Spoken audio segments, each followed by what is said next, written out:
السلام علیکم۔ قرآن مجید فرقان حمید میں شکر کی صفت کو as a cosmic principle introduce کرایا گیا ہے اور اس کو کثرت کے ساتھ جوڑا گیا ہے۔ اگر ہم اس آیات کو دیکھتے ہیں تو وہاں شکر کی صفت اپنانے والوں کو کثرت کی وہ نوید سنائی جا رہی ہے۔ تو بیسیکلی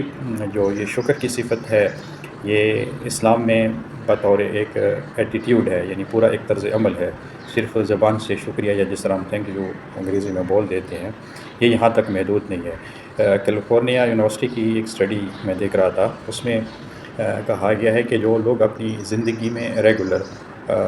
یہ صفت اپنا لیتے ہیں تو ان کی ذہنی اور جسمانی دونوں صحت پہ اس عادت کے بڑے گہرے اثرات مرتب ہوتے ہیں۔ نفسیاتی طور پہ اگر ہم دیکھیں اسٹڈی کے حوالے سے تو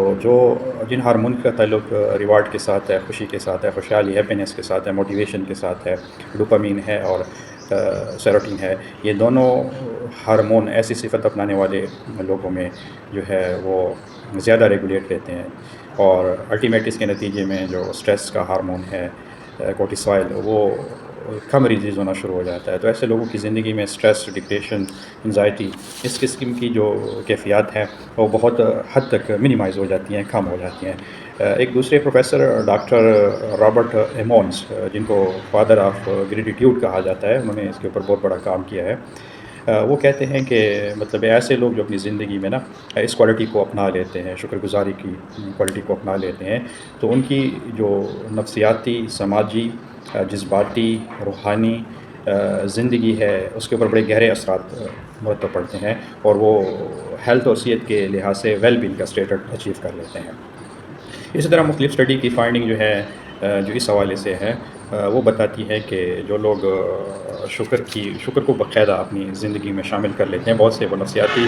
اور جذباتی مسائل سے وہ دور رہتے ہیں۔ ایک اسٹڈی میں یہ بھی کہا گیا ہے کہ مثال کے طور پہ ایک شخص ہے جو مسلسل 21 راتوں تک صرف 3 سینٹینس جو شکر گزاری کے متعلق ہوں سونے سے پہلے وہ ان کو لکھتا رہے، تو 21 دن کے بعد وہ اپنی جذباتی اور اپنی نفسیاتی لائف میں ایک بہت بڑی تبدیلی، مثبت تبدیلی محسوس کرنا شروع ہو جائے گا۔ تو بیسیکلی جو مطلب یہ اپنا شکر کی صفت ہے یہ انسان کی مجموعی صحت کے لیے بہت ہی بہتر ہے، خاص کر موجودہ دور میں جو لوگ نفسیاتی مسائل کا بہت زیادہ شکار ہیں یا جذباتی مسائل کا شکار ہیں، ان کو چاہیے کہ اپنی زندگی میں اس صفت کو اپنانے کی کوشش کریں، تو انشاءاللہ بہت ہی مثبت تبدیلی وہ اپنے اندر محسوس کریں گے۔